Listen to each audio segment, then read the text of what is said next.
पूरी जानकारी के लिए आप वीडियो को पूरा देखें।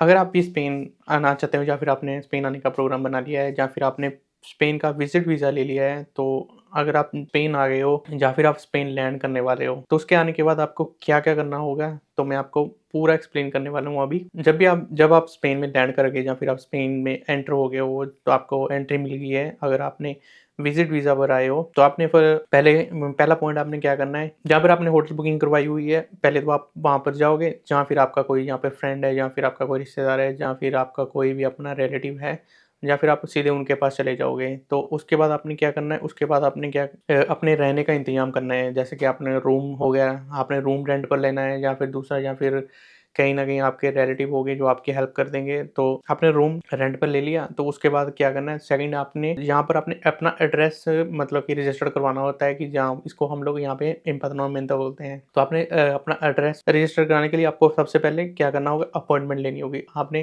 अपॉइंटमेंट लेनी है, अपॉइंटमेंट लेने के बाद क्या करना है, आपने अपना एड्रेस करवाना है। अगर आपके पास घर नहीं है, या फिर आपका कोई फ्रेंड या फिर कोई भी है आपको बोल रहा है कि हमारे पास आपका एड्रेस रजिस्टर्ड नहीं होगा, हम नहीं करवा सकते, तो आपने क्या करना है कि यहाँ पर एक एजेंसी है जिसका नाम क्रू रुख है, तो आपने वहाँ की अपॉइंटमेंट लेनी है।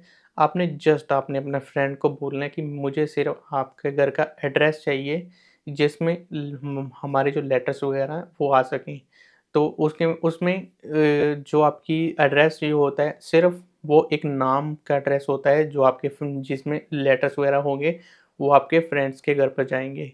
और बाकी जो आपकी रियल वाली जो एड्रेस है, जो कि 3 साल तक चलना चाहिए, वो वाला, वो जहाँ पर आपने करवाया था क्रूरोका में, वहाँ पर आपका रजिस्टर्ड होगा।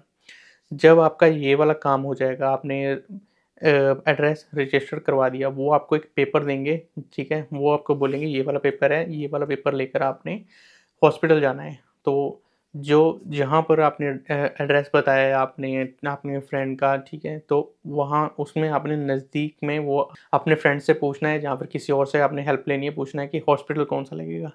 तो वहाँ पर आपने उस हॉस्पिटल में जाना है, जाकर वो अपना पेपर देना है, वहाँ पर आपने रजिस्टर करना है। क्या होगा रजिस्टर करने के बाद, कि आपको 45 दिन के बाद आपके पास एक मेडिकल कार्ड आएगा, उस मेडिकल कार्ड से आप लोग क्या कर पाओगे, आपको यहाँ पर मेडिकल की फैसिलिटीज़, आपको सुविधा आपको मिल जाएगी, जिससे आप आपको एक्सेस मिल जाएगी कि आप हॉस्पिटल में जाते हो, आपको कुछ भी हो जाता है या बीमार हो जाते हो, कुछ भी आपको हावी-नबी हो जाती है, तो आपका फ्री में यहाँ पर इलाज हो सके। अगर आपके पास वो मेडिकल कार्ड नहीं बना है, या फिर आपने अपना एड्रेस प्रूफ़ वग़ैरह कुछ भी रजिस्टर नहीं करवाया, उससे पहले आपको कुछ भी हो जाता है, तो फिर आपके लिए वो पेड सर्विस होगी, जो कि बहुत ही एक्सपेंसिव होगी। तो इससे पहले ऐसा कुछ हो, तो आपने आते ही ये 2 काम आपने पहले-पहले ही करवाने हैं। और उसके बाद जब ये कार्ड बन गया और मेडिकल का कार्ड बन गया, उसके बाद आपने क्या करना है, आपने जो आपकी टिकट्स वग़ैरह होती हैं, आपने वो फॉर एग्ज़ाम्पल प्रूफ आपने सँभाल के रखनी है अपने पास। अ, और उसके बाद क्या करना है, आपने एक अपने साथ-साथ एक यहाँ का लाइब्रेरी कार्ड जिसको बोलते हैं वो भी आपने बनवाना है, ठीक है? इतना मस्ट नहीं है, लेकिन फिर भी आप अपने साथ वो लाइब्रेरी का कार्ड भी बना कर रखें। और उसके बाद जब आपने अपने अपने लिए रूम भी ले लिया, और अपना एड्रेस भी आपने करवा लिया, और उसके बाद आपने लाइब्रेरी कार्ड भी बनवा लिया, डॉक्टरी कार्ड भी बनवा लिया, तो उसके बाद क्या करना है, फिर आपने अपना काम ढूँढना है अपने लिए। आपने क्या-क्या करना है, फिलहाल जब भी शुरू-शुरू में आपको प्रॉब्लम तो आएँगी, आपको क्या कभी-कभी ऐसे होता है काम नहीं मिलता है, या फिर काम मिलता है, उसका ड्यूटी जो होती है बहुत लॉन्ग होती है, 12 घंटे की होती है, और सैलरी कम होती है। शुरू-शुरू में प्रॉब्लम्स आएँगी, लेकिन जैसे आप वक़्त गुज़रता जाएगा, 2, 3, 4 महीने जब थोड़े से गुज़रेंगे, उसके बाद क्या होगा, आपको एक्सपीरियंस हो जाएगा कि क्या मतलब कि कैसे रूल्स हैं यहाँ पर, क्या करना होता है, कितनी सैलरी मिलेगी। क्योंकि शुरू में जब आप आओगे, आपको यहाँ की लैंग्वेज नहीं आती होगी, तो मेरा आपसे यही सुझाव है कि अगर आप स्पेन के आने के बारे में सोच रहे हो, उससे पहले 3 महीने, 4 महीने पहले एक छोटा-सा स्पेनिश लैंग्वेज का कोर्स है, वो ज़रूर कर लें। ताकि अगर आप यहाँ पर आते हो, तो आपको लैंग्वेज थोड़ी बहुत ही आती हो, तो उसमें कोई प्रॉब्लम ना हो। ये मत सोचें कि यहाँ पर इंग्लिश चलती है, जहाँ भी मैं इंग्लिश में बात करूँगा और मेरा काम बन जाएगा। मतलब इंग्लिश यहाँ पे सभी को नहीं आती, इतनी ज़्यादा नहीं आती, थोड़ी बहुत ही आती है। लेकिन मैं आपको यही सजेस्ट करने वाला हूँ कि आप लोग पहले से ही प्रिपेयर होकर आएँ और स्पेनिश का थोड़ा बहुत कोर्स कर आएँ, ताकि यहाँ पर आकर आपको कोई दिक्कत का सामना ना करना पड़े, या फिर आपको ऐसा ना हो कि आपको लैंग्वेज समझ नहीं आ रही है या फिर आप बोल नहीं पा रहे हो, कुछ भी आप मतलब कि हैंडीकैप जिसको बोलते हैं ना, कि ऐसा ना आप फ़ील करें मतलब कि ब्लैकआउट हो गया हूँ। तो थोड़ा बहुत पहले आप कोर्स करके कर लें आने से पहले। हाँ, अगर आपके सडनली वीज़ाज़ लग गए हैं, आपके पास टाइम नहीं है, फिर वो उसमें कोई दिक्कत नहीं है, फिर आप यहाँ पर आके जो भी है आप लैंग्वेज सीख लें। और जब आप उसके बाद क्या है कि आपने यहाँ पर आपने काम ढूँढना है। काम क्या मिलेगा फ़िलहाल आपको, शुरू-शुरू में आपको काम जगह, अगर आप बार्सिलोना से थोड़ा-सा बाहर जाओगे, आपको क्या होगा, खेतों में काम मिलेगा, फ्रूट्स वगैरह तोड़ने का काम मिलेगा, जैसे ओलिवा यहाँ पे होते हैं, उसका काम मिलेगा, फैक्ट्री में काम मिल जाएगा, जैसे गाँव होते हैं ना, उसमें काफ़ी फैक्ट्रीज़ हैं यहाँ पे, उसमें आपको छोटा-मोटा थोड़ा बहुत हेल्पर लाइन का काम मिल जाएगा। और अगर आप लोग कंस्ट्रक्शन लाइन का आपको काम आता है या फिर इलेक्ट्रिकल लाइन का कुछ भी ऐसे आपको काम आता है, तो भी यहाँ पर आपको बड़ी ईज़िली आपको काम मिल जाएगा, इतनी ज़्यादा दिक्कत नहीं होगी आने में। काम काम मिलने में इतनी ज़्यादा दिक्कत नहीं होगी।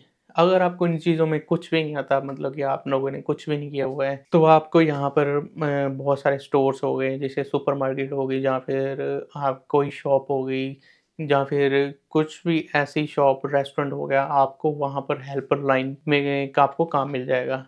तो शुरू-शुरू में दिक्कत होती है कि कभी-कभी काम मिलता है, कभी-कभी आपको काम नहीं मिलता। तो लेकिन निराश नहीं होना है, आपने मायूस नहीं होना कि मुझे काम नहीं मिल रहा है, या फिर मैंने आकर गलती कर दी है, या फिर मुझे आने से पहले सोचना चाहिए था, ऐसा कुछ नहीं है। आप लोग आएँ, सभी आ रहे हैं, सबको काम मिल रहा है। हाँ, ठीक है, थोड़ी बहुत प्रॉब्लम्स सभी को होती हैं, मुझे भी हुई थी। ऐसा नहीं है कि मैं आते ही यहाँ पे चेयर में बैठ गया और मुझे काम मतलब काम मिल गया और मैं सक्सेस हो गया। सभी को दिक्कतें आती हैं, सभी को परेशानियाँ थोड़ी बहुत झेलनी पड़ती हैं, उसके बाद ही सक्सेस होती है। प्रिपेयर होकर आएँ पहले, ठीक है, तो क्या आपको थोड़ी बहुत मुश्किलों का सामना करना पड़ेगा। और अगर आप सोचते हो कि टीआरसी आपकी बनेगी 3 साल बाद। पहले तो आपने 2 साल जब आपके हो जाएँगे, अपने जहाँ पर आपने अपने एड्रेस करवाया था करोड़ों का, वहाँ पे आपने उसका अपॉइंटमेंट फिर से दोबारा लेनी है, उसको रिन्यू करने के लिए, ठीक है? और 3 साल जब आपके पूरे हो जाएँगे, 3 साल में उसके मतलब आपने डिटेल निकलवानी होती है कि हाँ, भई मैंने आपने प्रूफ़ दिखाना होता है कि एक पेपर है, वो वहीं से मिलेगा, वहाँ की मतलब म्युनिसिपल कॉर्पोरेशन का ऑफ़िस जो होता है, वो आपको निकाल के देंगे। वो वो आपका प्रूफ़ होता है कि हाँ, आपने 3 साल हो गए आपको यहाँ पर रहते हुए। उसके बाद यहाँ पर आपने कोर्स करना है, लैंग्वेज का कोर्स, तो मेबी वो 3 महीने का कोर्स होता है। तो 3 महीने का आपने वो कोर्स करना है, तो वो कोर्स उसका सर्टिफ़िकेट आपके पास लगेगा, और आपका तो हो गया, ये अपना एड्रेस प्रूफ़ हो गया, और दूसरा वाला जो हो गया आपका लैंग्वेज का सर्टिफ़िकेट, और तीसरा वाला जो हो गया आपका पुलिस का क्लियरेंस सर्टिफ़िकेट इंडिया से या फिर पाकिस्तान से। पाकिस्तान में उसको करेक्टेड सर्टिफ़िकेट बोलते हैं, जिसमें आपका कोई क्रिमिनल रिकॉर्ड ना हो। और ये उसके बाद क्या होता है, आपने किसी कंपनी से कॉन्ट्रैक्ट पेपर लेना है, जो कंपनी आप हायर कर रही हो। तो वो आपका मस्ट वो पेपर लगेगा, जिसमें जिसकी आपको 100% उसकी ज़रूरत पड़ेगी। मतलब ये जितने भी मैंने आपको बताए हैं 4 पेपर्स हो गए, ये मस्ट चाहिए, उसके साथ आपका पासपोर्ट।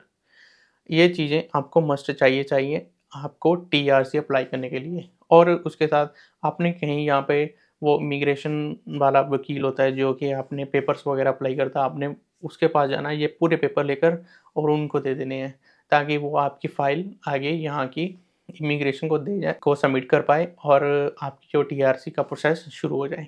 और जब आपकी टीआरसी का प्रोसेस शुरू हो जाएगा, उसको लगभग 3 से 4 महीने के अंदर-अंदर जो है आपको रिज़ल्ट आ जाएगा। तो अगर कुछ भी परेशानी हुई, कुछ भी मतलब उसमें पेपर का फ़ॉल्ट हुआ या कुछ भी ऐसा है, वो मतलब साथ-साथ में आपको वहाँ पे वो आपका वकील आपको बता देगा। जब आपको पहली टीआरसी मिल जाती है, तो टीआरसी मिलने के बाद आप सिर्फ़ 1 महीने के लिए इंडिया जा सकते हो, उससे ज़्यादा टाइम नहीं। अगर आप उससे ज़्यादा टाइम रहते हैं, तो आपको प्रॉब्लम हो सकती है। हाँ, अगर आपको कुछ आप बीमार हो गए या फिर आपको मेडिकल की ज़रूरत पड़ेगी, तो उसमें आप उसका मेडिकल का सर्टिफ़िकेट लगा सकते हैं, तब उसमें दिखा सकते हैं कि मैं बीमार था, मुझे ये कुछ प्रॉब्लम हो गई थी, इस वजह से मुझे ज़्यादा टाइम रुकना पड़ा। लेकिन पहली टीआरसी पर आप 1 महीने के लिए जा सकते हो। और जब आप अगर अकेले हो, तो आपकी 1 साल की टीआरसी पूरी हो चुकी है, तो आप सिंगल हो, अपनी वाइफ़ और बच्चों को बुलाना है, तो आपने उसके साथ क्या है, आपने उससे एक घर अपने नाम पर लेना है यहाँ पे किराए पर, और उसमें वो आपने इन्फॉर्मेट यहाँ पे बोलते हैं, वो आपने वहाँ ऑर्डर करने हैं उसके कि इन्फॉर्मेट जब आपके पास आएँगे आपने वो सबमिट करवाने हैं। पूरा प्रोसेस जो है आपको आपका वकील वो पूरा बता देगा कि आपको क्या-क्या चाहिए। इससे आप अपनी फैमिली को बुलवा सकते हो यहाँ पर, जब आपकी 1 साल के पेपर पूरे हो जाएँगे। अगर आपका कुछ भी क्वेश्चन हो, आपने कुछ भी मुझे पूछना हो, तो आप मुझे इंस्टाग्राम पर आप मुझे मैसेज कर सकते हो। मेरी इंस्टाग्राम की आईडी डिस्क्रिप्शन में लिखी हुई है। तो अगर किसी भी बात पर आप कुछ भी आपका क्वेश्चन हो, तो आप मुझे मैसेज कर दें। अगर मेरे द्वारा दी गई जानकारी आपको पसंद आई हो, कुछ भी आपको अच्छा लगा हो, तो मेरे चैनल को सब्सक्राइब करें, वीडियो को लाइक करें। आप अपने अच्छे-अच्छे कमेंट में लिखें और आगे अपने फ्रेंड्स को शेयर करें, ताकि मेरे द्वारा दी गई जानकारी उनको भी मिल सके। तो मिलते हैं आपको फिर नेक्स्ट वीडियो में।